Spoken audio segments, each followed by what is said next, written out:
अस्सलाम वालेकुम नाजरीन, मैं हूँ रामीन सैयद और आप देख रहे हैं प्रोग्राम ज़ेरे बहस। नाजरीन, इंतखाबात को एक जमहूरी प्रोसेस समझा जाता है, यानी एक ऐसा प्रोसेस जिसमें जो पॉलिटिकल रिप्रेजेंटेटिव्स हैं वो आवाम में जाएं, उनके मसाइल सुने, अपना मंशूर उन्हें दें, उनके मसाइल हल करने की यकीन दहानी कराएं और फिर उस हिसाब से, उस पैरामीटर पर, उस मेरिट पर आवाम उन नुमाइंदगान को इलेक्ट करें जो कि उनको लगता है कि बेहतरीन तरीके से उनके मसाइल को हल करने की सलाहियत रखते हैं। मगर जब इलेक्शंस का दौरा होता है पाकिस्तान में, इंतखाबात करीब आते ही, जहां ये एक्सपेक्टेशन होती है कि आवाम में जाएंगे नुमाइंदगान, जल्द से जुलूस होंगे, आवाम को कुछ कन्विंस करने की कोशिश की जाएगी, हम कुछ उल्टा होते देखते हैं। हम ये देखते हैं कि जो सियासी लीडर्स होते हैं वो मुख्तलिफ जमातों की तरफ जाते हैं, मुख्तलिफ लीडरान की जानिब जाते हैं और इस तरह की टर्म्स हमें सुनने को मिलती हैं जैसे कि सीट एडजस्टमेंट, इंतखाबी इत्तेहाद और इस तरह के मामलात के जी मिलकर इलेक्शन लड़ना है। और ऐसे ऐसे इत्तेहाद हम बनते देखते हैं जो कि हमने देखा होता है कि बड़ी एक दूसरे के बारे में बातें की जा रही होती हैं, तनकीद का निशाना बनाया जा रहा होता है पिछली हुकूमतों के अंदर, मगर हम देखते हैं कि कैसे शीरो शक्कर हो जाते हैं। तो इस दफ़ा भी हम यही देख रहे हैं कि आवाम में तो कुछ ही पोलिटिकल पार्टीज हैं जो कि निकल रही हैं, मगर ज़्यादातर सीट एडजस्टमेंट्स और इंतखाबी इत्तेहाद की बात हो रही है।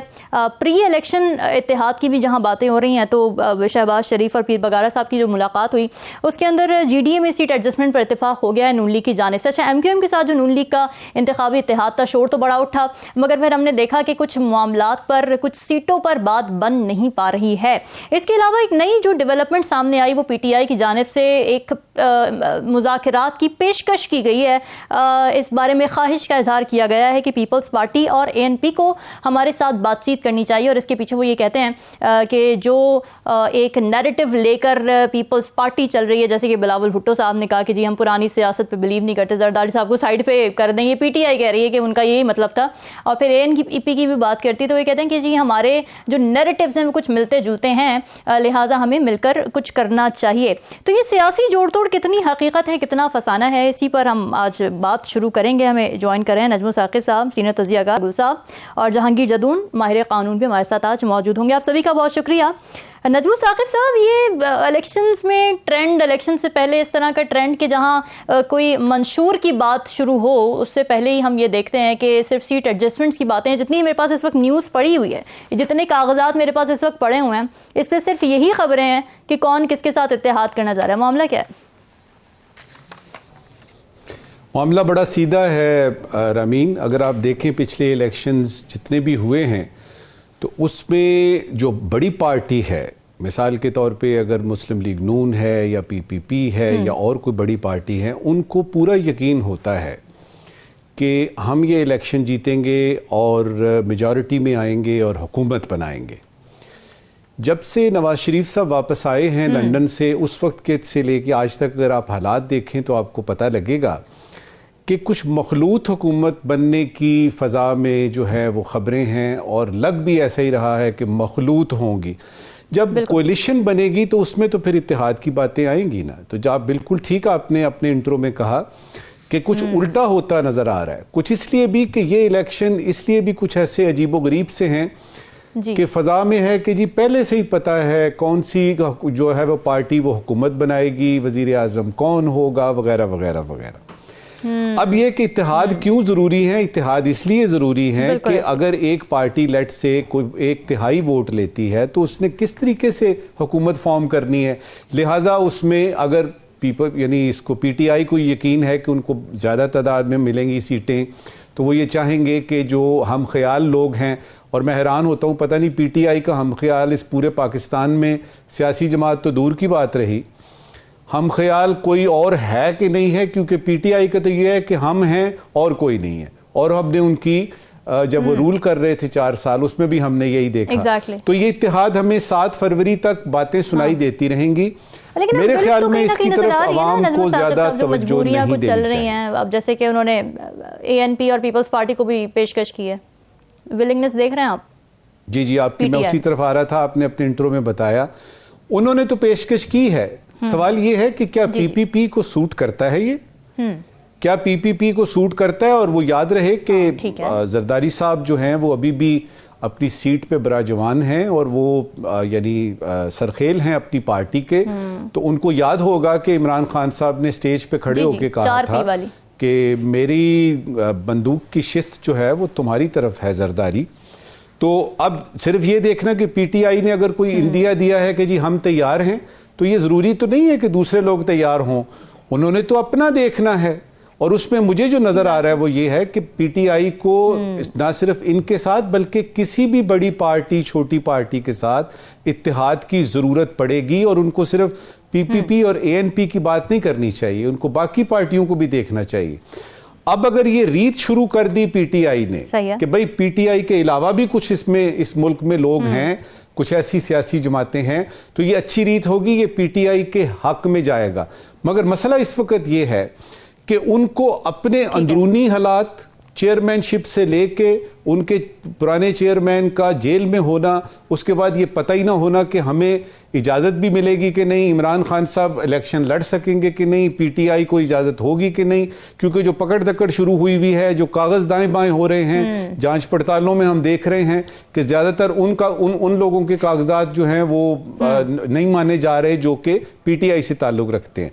अब इसमें इस दौरान में जब मुश्किल हालात आते हैं, वो कहते हैं ना कि when the going gets tough the tough gets going, तो उसमें इमरान खान साहब ने साथ में ये भी फैसला करना है कि अब जबकि ये तय हो गया और जो नज़र भी आ रहा है कि कोalition बनेगी, मखलूत हुकूमत होगी, तो उनको चाहिए कि पाकिस्तान के सियासी और जो हालात इस वक्त पेश आ रहे हैं उनके मद्देनज़र वो ज़रा खुल के बताएं कि भाई हम तैयार हैं किसी भी पार्टी के साथ करने के लिए, अगर वो पाकिस्तान के हक में हमारे साथ चलने के लिए तैयार है। और ये वो कब करते हैं, मुझे लगता है उनको करना पड़ेगा, अगर नहीं तो फिर ये सूरत हाल चलती रहेगी 7 फरवरी तक। ठीक है जहांगीर साहब, सियासी जोड़ तोड़ जो इस वक्त जारी है, इसमें अवाम क्या करे, अवाम किसकी तरफ देखे, जबकि सियासतदान ही अवाम की तरफ नहीं देख रहे हैं? नहीं, अगर आप पॉलिटिकली लैंडस्केप देखें पाकिस्तान का, तो उस पे जो इत्तेहाद हैं वो बनते भी हैं और टूटते भी हैं। बाज़ औक़ात दो अपोजिट पार्टियां होती हैं इलेक्शन के अंदर, एक दूसरे का नैरेटिव जो है वो उस पर अटैक करती हैं, फिर जब इलेक्शन के बाद जो है वो एक दूसरे के साथ हो जाती हैं। यह आपने माजी में भी देखा है, अभी भी मुस्तकबिल में। तो पॉलिटिकली जो पार्टीज़ हैं वो अपने डोर हमेशा के लिए क्लोज नहीं करती। आपको ये भी याद होगा कि बाज़ पॉलिटिकल पार्टियों ने कहा था कि आइंदा मुस्तकबिल में कभी भी MQM के साथ इत्तेहाद नहीं होगा, तो फिर वो उसी पार्टी के साथ भी इत्तेहाद हो जाता है, MQM के साथ भी हो जाता है। फिर वो कहते हैं जी ये पुरानी MQM नहीं है, नई MQM है। तो इस तरह अब MQM जो है वो पाकिस्तान की तारीख देखें तो हमेशा ही पावर में रही है। वो फिर ये भी गिला करते हैं जी कराची जो है उसकी डेवलपमेंट नहीं हुई है। तो बेसिकली तो पार्टियों को इत्तेहाद जो है वो किसी नज़रिए के तहत किसी ऐसे एक कंसेंसस, एक कॉमन पॉइंट्स पे करना चाहिए जिसमें पाकिस्तान के लिए एक मुस्तकबिल की जो तरक्की है उसको डीरेल नहीं किया जाए, पाकिस्तान के अंदर जो डेमोक्रेटिक प्रोसेस है उसको डीरेल न किया जाए। जैसा कि आप जो ही जिस तरफ चले, इलेक्शन हो गए 2018 के, एक पार्टी जो है चाहे जिस तरह भी हुकूमत में आ गई, तो असम्बली के फ्लोर पे जो दूसरी अपोजिशन थी, जो आल दो के वो नहीं एडमिट कर रहे थे या नहीं एक्सेप्ट कर रहे थे, लेकिन उन्होंने कहा जब ये पार्लियामेंट के अंदर आ गए हैं तो उन्होंने कहा आ जाए जी, हम मिल के एक चार्टर ऑफ इकानमी कर लेते हैं और आपके जो केसेस हैं हमारे केसेस हैं ये साथ साथ चलते रहेंगे। लेकिन उस वक्त जो अभी PTI के बानी चेयरमैन थे जो अभी जेल में है, उन्होंने कहा जी हम तो सवाल ही नहीं पैदा होता कि किसी चोर के साथ या किसी ऐसी पार्टी के साथ, बल्कि उन्होंने नाम लिया, उन्होंने कहा जी ये इन लोगों के साथ जो है आप बैठने का मैं तसव्वुर भी नहीं कर सकता। जो पॉलिटिकली माइंड होता है किसी लीडर का या किसी पार्टी का, वो इतना रिजिड नहीं होना चाहिए। थोड़ा सा उसमें चलें, अपने ज़ाती तौर पे कोई एक दूसरे के केसेस चलते रहे, लेकिन for the sake of Pakistan, for the sake of citizen of Pakistan, तो वन शुड जमहूरियत का तो हुस्न ही है, स्पेशली पाकिस्तान की जिस तरह की सियासत है जहांगीर साहब, तो इसमें तो फ्लेक्सिबिलिटी, मुफाहिमत, ये सारी टर्म्स ही हम सुनते आ रहे हैं। यही मैं कह रहा हूँ, देखें आज के जो हालात हैं या पिछले जो 4-5 सालों के हालात हैं, ये किसी सिंगल पॉलिटिकल पार्टी के बस का काम नहीं है, ना ही कोई पाकिस्तान के अंदर सिंगल पॉलिटिकल पार्टी जो है इन हालात इतने गंभीर हो चुके हैं उनको आगे लेके जा सकती है। हमारे देखें ना, हमें सिक्योरिटी थ्रेट्स भी हैं, दहशतगर्दी भी हैं, और सबसे जो हमारा बड़ा मसला है वो हमारी इकानमी बिल्कुल बैठ गई है। इन्फ्लेशन देखें इस मुल्क के अंदर कितना 40% तक पहुंच चुका है, लोग जो है वो कुचले जा चुके हैं। अनएम्प्लॉयमेंट देखें, रोजगार के कोई जराए नहीं मैसर आ रहे। तो जो भी मतलब है हालात हैं, वो चाहे वो मिडिल तबका है, दरमियाना तबका है और मजदूर तबका है, उनके लिए तो इंतहाई मुश्किल है।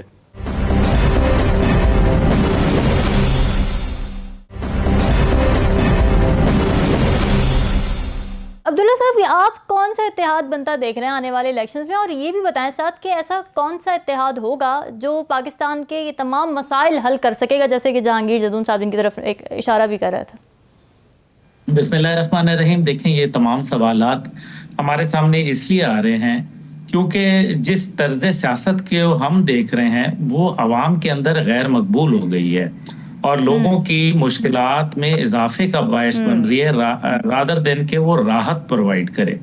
अब जो ये बात हुई है, नजम साहब ने बिल्कुल सही कहा कि जब आपको अंदाजा हो रहा हो कि कौन जीत रहा है, कौन अगला वजीर आजम आ रहा है, तो यकीनन डाउट्स क्रिएट होते हैं। वैसे ही जैसे 2018 के अंदर हमें अंदाजा हुआ था कि क्या होने वाला है।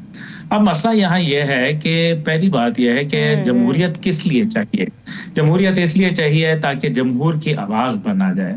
अगर जमहूर की आवाज है तो फिर जाहिर है आप हैं या मैं हूं या हमारे दीगर शुरका हैं, अगर वो किसी नजरिए के साथ खड़े होते हैं ना, जाहिर है किसी शख्सियत के साथ तो नहीं होते, तो वो नजरिए के साथ होते हैं, वो आइडियोलॉजी देखते हैं, वो उसके प्रायोरिटीज देखते हैं कि पार्टी क्या कह रही है। लेकिन जब पार्टियां इत्तेहाद कर लेती हैं तो फिर वो नजरियात जो है उनका तो कलाकमा हो जाता है, उनका तो गला घोंट दिया जाता है।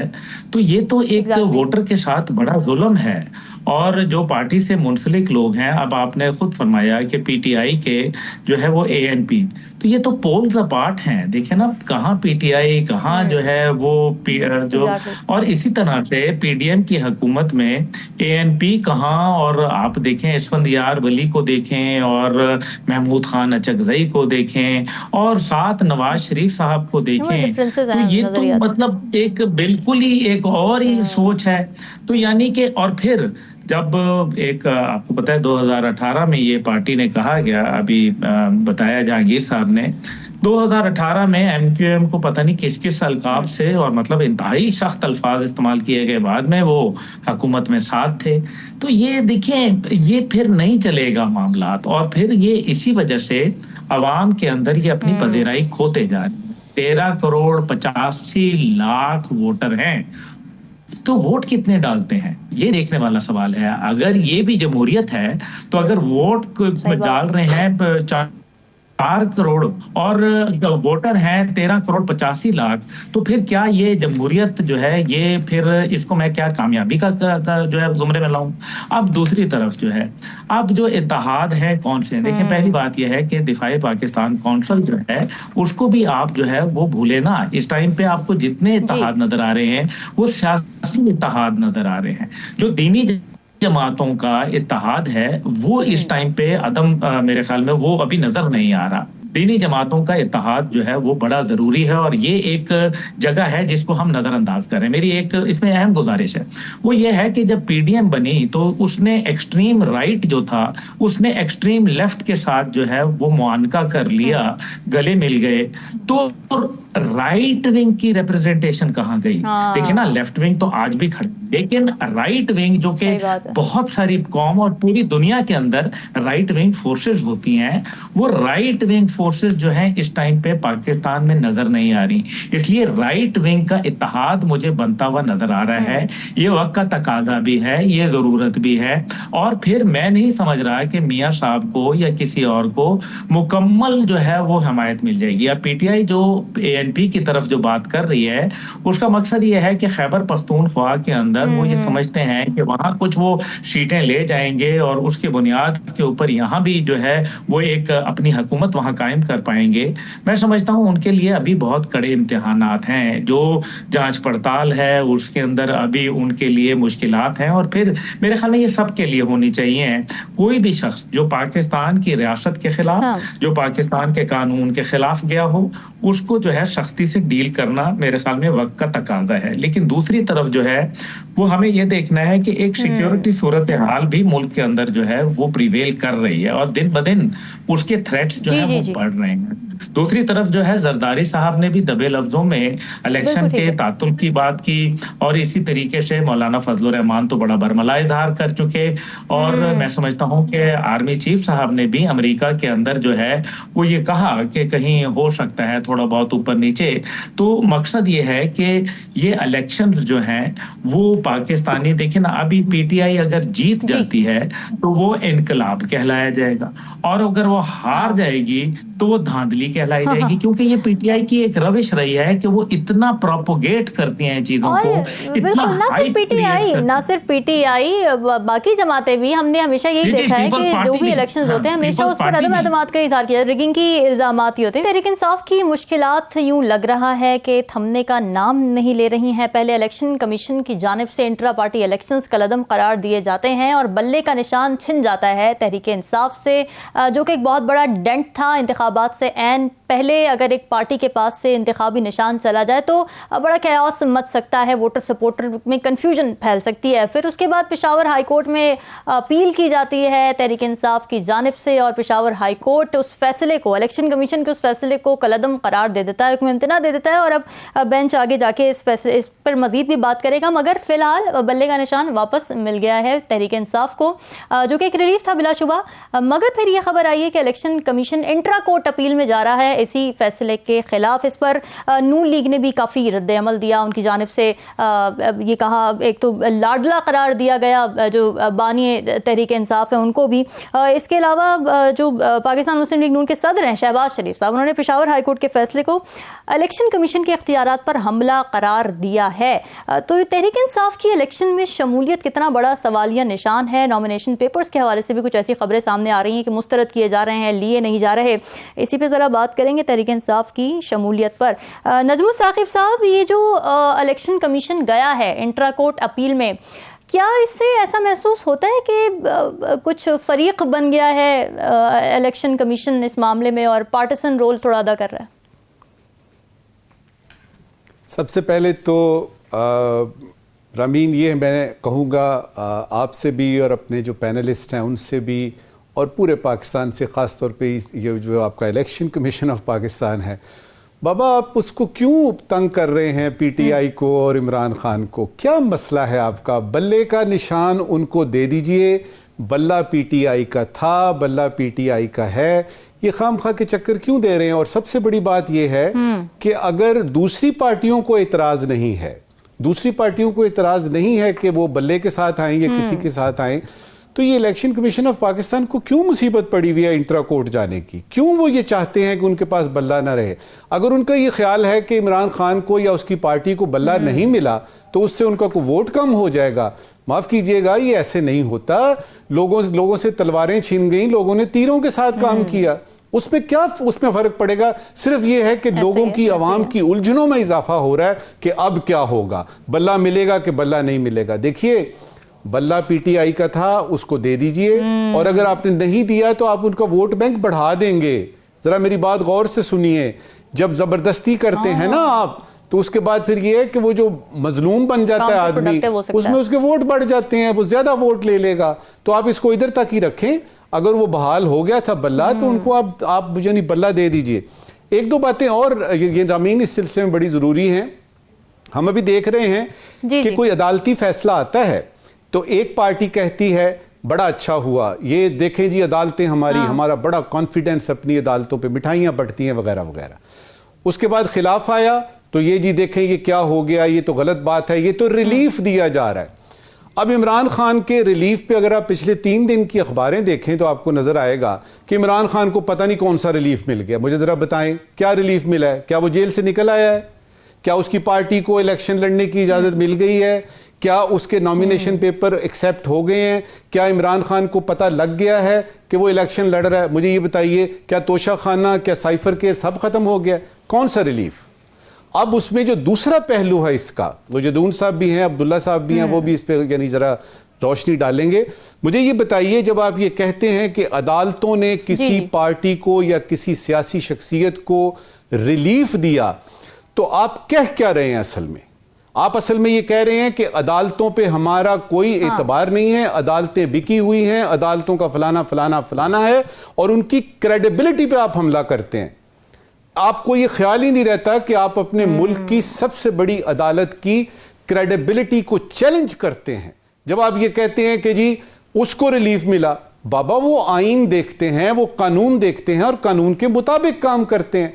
अब मैं ना मानूं वाली जो एक स्ट्रीक चल पड़ी है कि जो कोई भी फैसला है अगर मेरे हक में है तो मैं मानूंगा, अगर मेरे हक में नहीं है तो मैं उसके लिए कई किस्म के अल्फाज, एडजेक्टिव्स हैं जो कि इस्तेमाल कर सकता हूं। एक और बात मुझे समझ नहीं आती, हाँ ये देखें ना, एक और बात की रामीन समझ नहीं आती कि आप एक अदालत पे कहते हैं जी उसने मेरे हरीफ को, मेरे दुश्मन को, मेरे अपोनेंट को रिलीफ दे दिया, अगले दिन आप अपना एक केस लेके उसी अदालत में जा रहे होते हैं।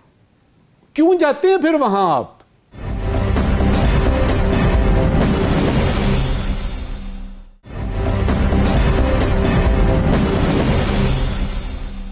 अब्दुल्ला साहब, आपको क्या लगता है बल्ले के निशान पर क्या अभी भी सवालिया निशान है?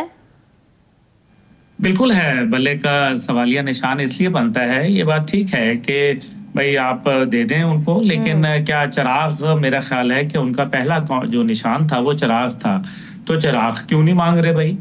बात ये नहीं है, बात ये है कि मेरी अपनी पार्टी के 2 सिंबल चेंज हो चुके हैं। पहले लैपटॉप था, अब सूरजमुखी का फूल दे दिया गया है, तो मैं क्या इसके ऊपर शोर मचाता फिरूं? मकसद ये है कि ये इलेक्शन कमीशन का सवाबदीद होता है कि वो दे। हाँ, मेरा ख्याल है कि देने में कोई हर्ज नहीं है, लेकिन अगर ना दे तो वोटर डिस्टर्ब नहीं होता? आपको लगता है कोई फर्क नहीं पड़ता अगर आपका निशान चला भी जाए इंतखाबात से ऐन पहले? देखिए, फर्क तो बहुत सारी चीजों से पड़ता है। आपकी लीडरशिप अगर अंदर है तो तब भी तो फर्क तो पड़ता है ना, उससे ज्यादा तो नहीं फर्क पड़ेगा। तो मतलब एक बल्ले के ऊपर और उसके ऊपर देखें, कुछ चीजें होती हैं जिनको हम अपना वो बना लेते हैं, गुड लक साइन बना लेते हैं। अल्लाह ताला गुड लक देता है, कोई साइंस के जरिए गुड लक नहीं आया करती, पहली बात ये है। दूसरी बात यह है कि अदालतें तो रिलीफ देती हैं, बिल्कुल। रिलीफ क्यों नहीं मिल रहा? क्या आम आदमी को भी एक्सरसाइज मशीन जो है वहाँ जो जेल के अंदर है उसको मिलती है? क्या आम जो बंदा मुल्जिम आता है तो वो तो बख्शी खाने में रखा जाता है, प्रिजनर वैनों में आते हैं, एक के अंदर 20-20, 25-25 आदमी जो है वो डाल दिए जाते हैं, हथकड़ियां लगाई जाती हैं। तो फिर जो दीगर लोग आते हैं वो मर्सिडीज गाड़ियों के प्रोटोकॉल में आते हैं, उनको मेहमान खानों में रखवाया जाता है। किसी को एयरपोर्ट पे जाके जो है, पाकिस्तान की तारीख में कभी नहीं हुआ कि एयरपोर्ट पे बंदा आया हो और वो जाके उसको जो है वो जमानत मिल गई हो और मुजरिम डिक्लेयर हुआ वो। तो मकसद ये है कि रिलीफ तो मिल रहे हैं, और अगर ये आम आदमी के नसीब में नहीं है तो फिर अदालत के निजाम इंसाफ के ऊपर उंगली उठेगी, और इसलिए ही उठती है, तभी वो 130वें नंबर पे दुनिया के रेटिंग में आती है। तो फिर अदलिया को भी ये सोचना चाहिए, ये बात दुरुस्त है कि तमाम फैसले जो है वो अगर हर काम ही अदालत करना शुरू कर दे, लेकिन ये देखिए ना कि जो मामलात थे सियासी, उनको ऐवानों के अंदर हल करने के बजाय सड़कों पर लाया गया।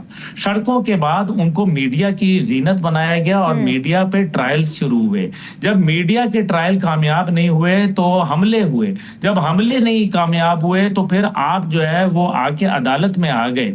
अदालत में भी सिर्फ लाहौर की एक मखसूस अदालत में एक मखसूस जज साहब से जो कुछ होता रहा, वो मतलब कोई ये ढकी छुपी बातें तो है नहीं ना। अफसोसनाक है, मैं ये नहीं कह रहा, लेकिन दूसरी तरफ जो है अभी कभी किसी को रिलीफ मिल जाता है। अभी देखे ना, हकीकत ये है कि अगर आज नवाज शरीफ साहब को, मैं कोई उनका स्पोक्समैन तो हूं नहीं, लेकिन नवाज शरीफ साहब को मुकदमे जिन्होंने बनाए वो तो नैब किसकी थी उस वक्त की, वजीर आजम कौन था उस वक्त का। तो फिर अगर केस कमजोर बनाए या उनके प्लेटलेट्स कम होने के बाद डॉक्टर यास्मीन राशिद ने खुद उनको गारंटी दी और कहा कि मुल्क से चले जाएं, और वजीर आजम उसकी रिपोर्ट को देख के, तो फिर उसके अंदर कौन था? मतलब मैंने तो और आपने, रामीन साहिबा ने तो फैसला नहीं किया था ना। मकसद यहाँ ये है कि ये जो सारा सिलसिला चल रहा है, इससे जो मुझे नजर आ रहा है, ये हीट ऑफ द सिचुएशन जो है उसमें इजाफा हो रहा है। और अगर जब हरारत एक हद से ज्यादा बढ़ जाए, तजावज कर जाए, तो फिर मामलात जो है तसादम की तरफ चले जाया करते हैं। और तसादम की शक्ल के अंदर, क्योंकि इलेक्शन जो है वो अमन अमान के अंदर हुआ करते हैं, वो जब नुक्से अमन अमा का खतरा हो तो उसके हवाले से फिर बहुत सारे तहफ़्फ़ुज़ात हो जाते हैं।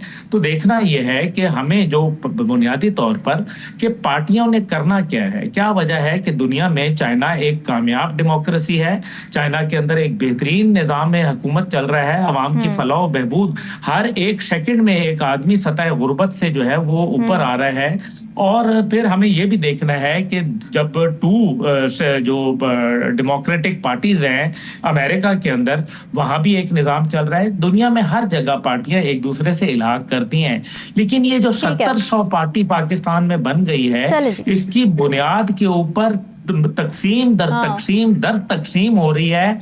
और ये मामला देखिए ना, कोई भी, मेरी आखिरी बात ये है कि आखिरी बात कर लूं कि देखिए रामीन साहिबा, अगर आपके जब मल्टीपल पार्टनर्स होंगे तो जूतियों में दाल बटती है। प्रॉब्लम ये होती है फिर उसमें इजाफे होते हैं और उससे अवाम कमजोर हुआ करते हैं, मजबूत नहीं होते और वो अवाम की कभी भी नुमाइंदगी नहीं कर सकते।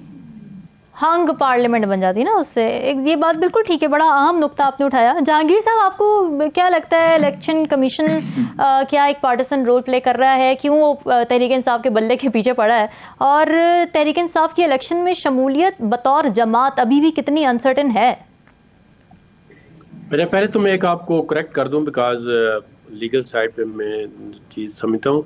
ये जो आप कह रही है ना इंट्रा कोर्ट अपील, तो intra court appeal Peshawar high court में नहीं होती।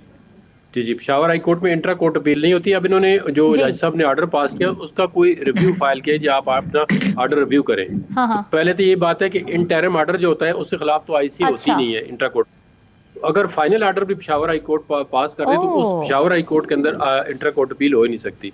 उसके ये भी अनफॉर्चुनेट बात है कि लाहौर हाई कोर्ट में इंट्रा कोर्ट अपील होती है, इस्लामाबाद में होती है, लेकिन पेशावर हाई कोर्ट में जो है वो इंट्रा कोर्ट अपील नहीं होती। नहीं तो फिर इलेक्शन कमीशन अभी फिर क्या कर रहा है, किस तरह की अपील कर रहा है? वो फिर वो रिव्यू, वो जज साहब वो कह रहे हैं कि जो आपने ऑर्डर अपना दिया है इसको रिव्यू कर लें आप, क्योंकि अगर अपील होती है तो अपील में वो जज नहीं बैठता जिसने ऑर्डर दिया होता है, उसको कोई दूसरा बेंच या दूसरे जज सुनते हैं, वो उसके ऑर्डर को देखते हैं कि ऑर्डर ठीक है नहीं है।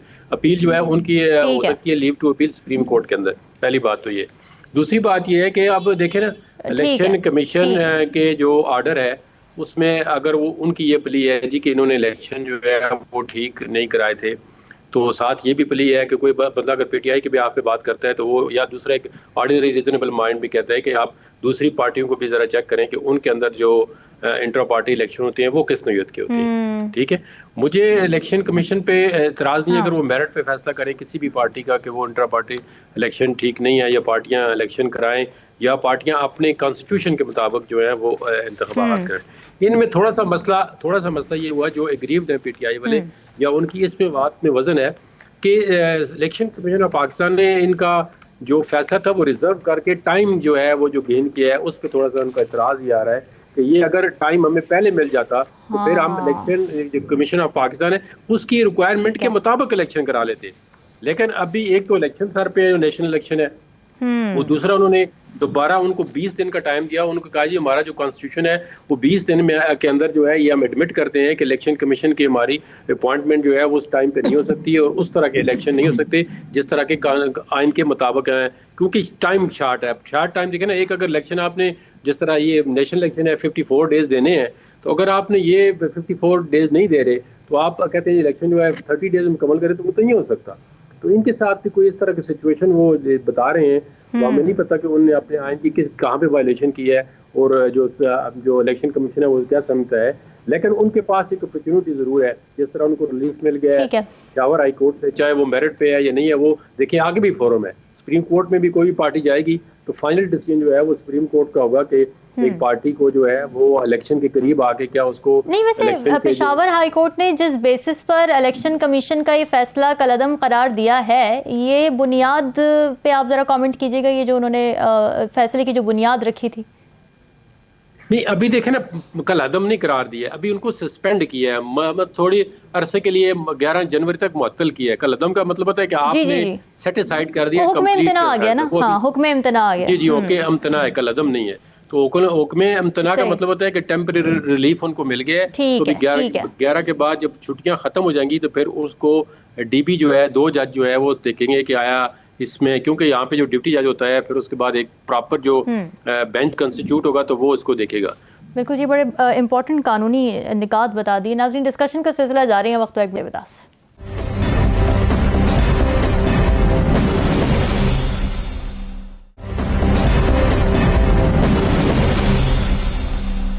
वेलकम बैक नाजरीन। Army chief general Syed Asim Munir साहब ने कौमी किसान कन्वेंशन से एक खिताब किया है और उसमें उन्होंने जो ज़राअत का शोबा है जिस पर पाकिस्तान बहुत अरसे तक इंहिसार करता रहा है और हम हर दौरे हुकूमत में यही बातें सुनते हैं कि पाकिस्तान एक ज़रई मुल्क है, ज़रखेज़ मुल्क है, इस पर काम होना चाहिए, इस हिसाब से इकॉनमी भी बेहतर हो सकती है।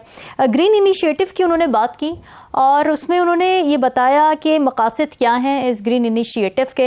इसके अंदर सबसे पहले तो उन्होंने ये बताया कि जी मंसूबे की आमदन का बड़ा हिस्सा सूबों को जाएगा, जबकि बाकी आमदन किसानों की फलाह और ज़रई तहकीक पर खर्च की जाएगी। इसके अलावा उन्होंने एक बड़ी अच्छी ये बात भी बताई कि तमाम अजला में एग्रीकल्चरल मॉल्स बनाए जाएंगे और उन मॉल्स का मकसद क्या होगा कि किसानों को सहूलियात मैसर की जाएंगी, फैसिलिटेट किया जाएगा और इस हिसाब से अगर उस पर काम किया जाए तो मईशत के लिए बेहतरीन एक संगे मील साबित हो सकता है। तो इसी पर जरा बात करते हैं कि पाकिस्तान तरक्की की राह पर क्या गामजन है अगर ये सब्ज इनकलाब आ जाता है हमारे मुल्क में। नजमू साकिब साहब, ये इनकलाब अभी तक आया क्यों नहीं?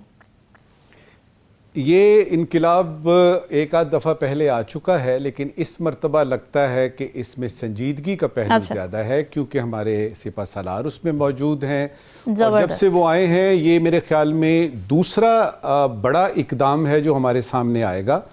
आपको याद होगा कि SIFC की जो इस्टेब्लिशमेंट है वो हुई, प्राइम मिनिस्टर ने भी बीच में जो है वो तकरीर की, बात की, लेकिन वो आर्मी चीफ जो हैं वो हमारे पहले लाहौर और फिर कराची की मुलाकातें और उसके बाद बिज़नेस कम्युनिटी को अपने साथ बताना कि मईशत को क्या मसाइल हैं।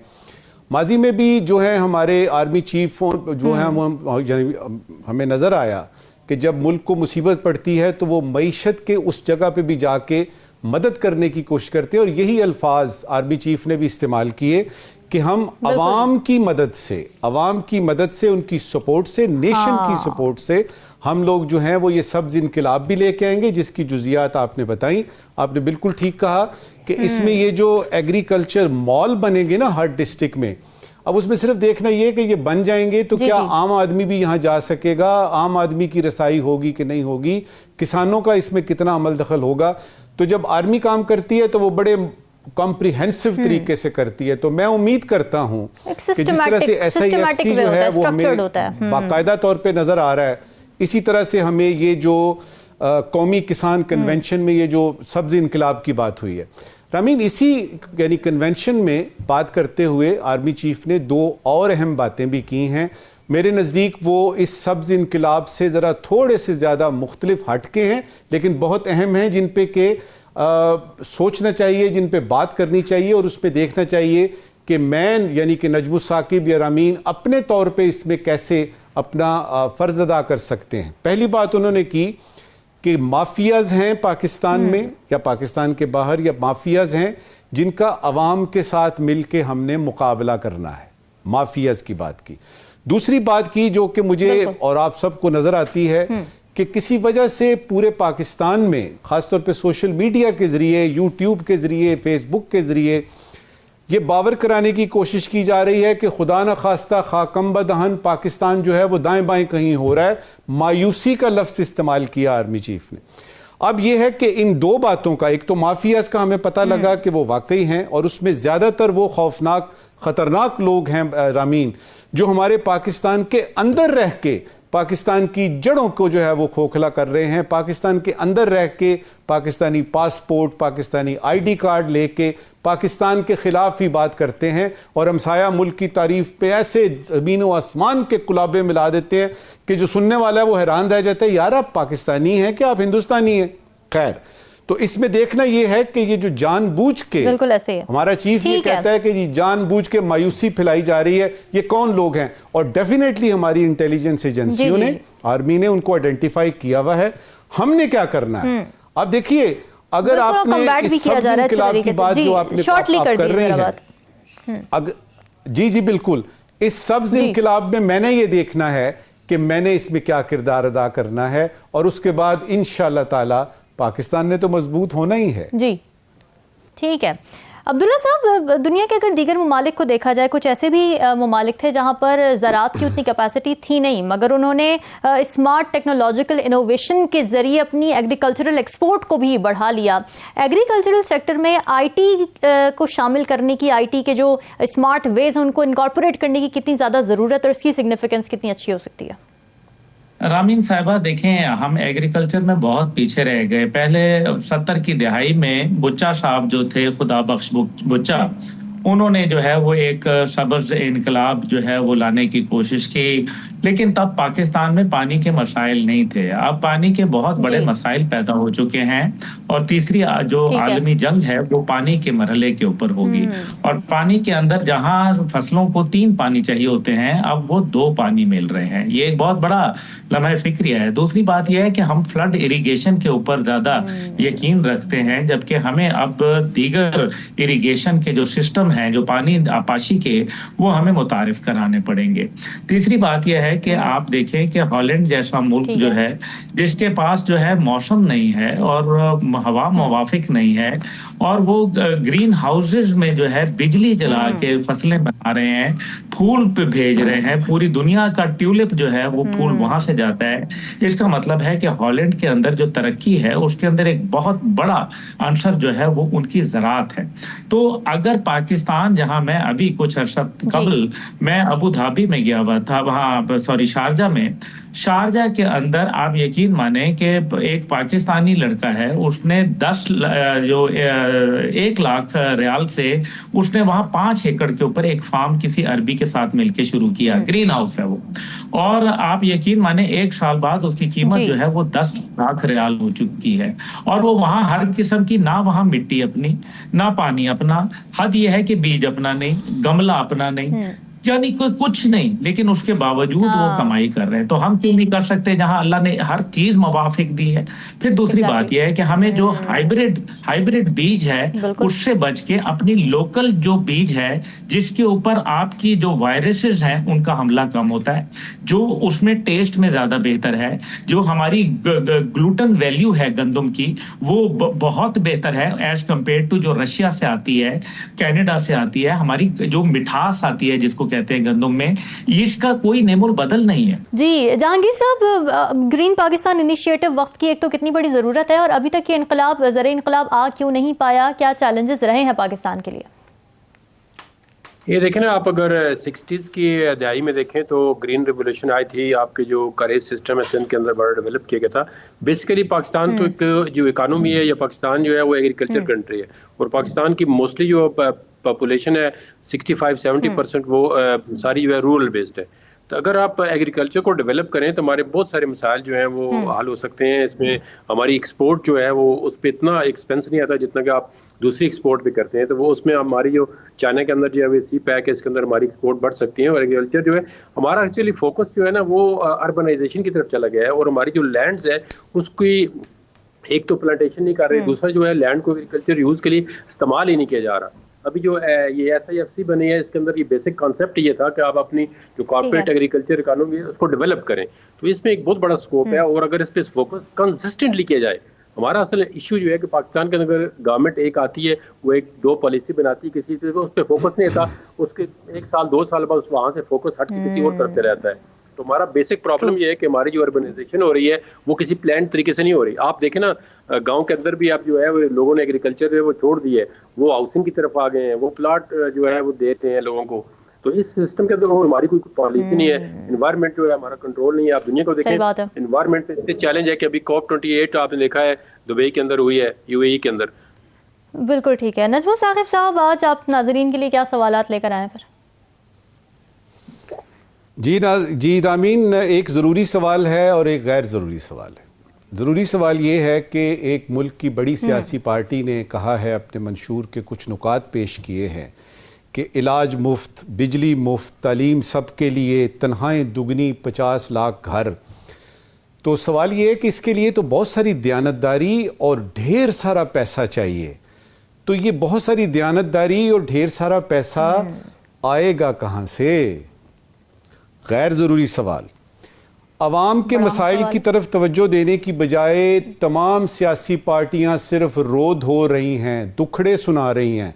गैर ज़रूरी सवाल ये है कि अवाम अपने दुखड़े सुनाने कहाँ जाएं? बिल्कुल जी नाजरीन, ये सवालात आप उड़ के जा रहे हैं, हमें दीजिए इजाज़त, अल्लाह हाफ़िज़।